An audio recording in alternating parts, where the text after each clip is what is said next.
Pak Prabowo tidak menyampaikan apapun yang sensitif maupun yang tidak sensitif, yang rahasia maupun yang tidak rahasia. Karena akhirnya orang jadi berpikir apa saking rahasianya Menhannya sendiri nggak tahu kan gitu. Tapi kan nggak mungkin. Nah, masalahnya apa Menhannya tidak mau tahu. Karena selama 4 tahun ini yang ada di pikirannya bagaimana aku maju lagi sebagai calon presiden. Ya kan, sehingga biarlah Menhan diurus sama anak buah gua kan gitu. Nah, yang kita takuti itu kan fokus-fokus Pak Prabowo ini bertahun-tahun, berperiode-periode itu maju sebagai calon presiden. Ya kan, bisa dikatakan he is very power hungry, haus kekuasaan. Akhirnya yang dipikirkan hanya bagaimana dia jadi calon presiden dan dia sudah berhenti belajar di tahun 90-an mengenai pertahanan. Artinya dengan segitu banyak pengalaman itu kan bisa saja pengalaman dan berbuah prestasi selama dia menduduki suatu jabatan misalnya. Tapi kan kalau kita lihat pengalaman yang 4 tahun ini, kita lihat hanya berbuah pengalaman aja, berbuah cerita aja pernah jadi Menhan, tapi nggak ada prestasinya.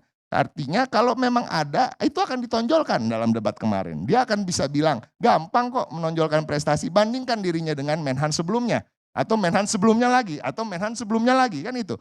Caranya kan tinggal itu aja. Masalahnya kita tahu bahwa seorang Prabowo yang begitu besar cita-citanya tentang pertahanan Indonesia dan andil kita di kancah internasional itu selama dia memimpin selama 4 tahun apa delivery pesawat atau alutsista yang dia beli dari luar negeri?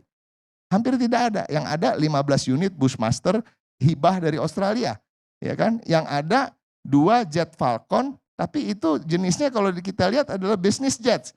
Business jet itu apa? Pengangkut VIP yang gunanya hanya untuk mengangkut VIP-nya TNI gitu. Nah, kalaupun ditanya soal itu kan dia bisa jelaskan, oh yang lain belum datang, sekian-sekian saya udah pesan. Nah, itu tapi kan dia tidak sampaikan gitu. Nah, masalahnya juga Pak Ganjar. Pak Ganjar itu tidak menyampaikan hal apa-apa yang menyerang, dia hanya bilang ini ada data ini loh, ya kan? Kalau data ini salah, jawab itu. Dan itu tidak rahasia, itu hasil riset lembaga-lembaga internasional. Kalau dia nggak suka dengan hasil riset lembaga internasional, dia bisa bilang, ini hasil risetnya Kodari atau hasil risetnya Hasan Nasbi, beda loh gitu. Kan bisa aja dia sampaikan begitu, tapi enggak. Tapi dia memilih bahwa ini semua rahasia, nggak ada yang rahasia. Yang nggak rahasia pun dia tidak dia sampaikan. Ini yang kita kecewa dan tentunya bukan kita mau juga nyinyir atau merasa menang-menangan. Ada juga kekecewaan saya sebagai warga negara, saya punya Menteri Pertahanan yang sepertinya tidak tahu apa-apa tentang pertahanan negeri ini.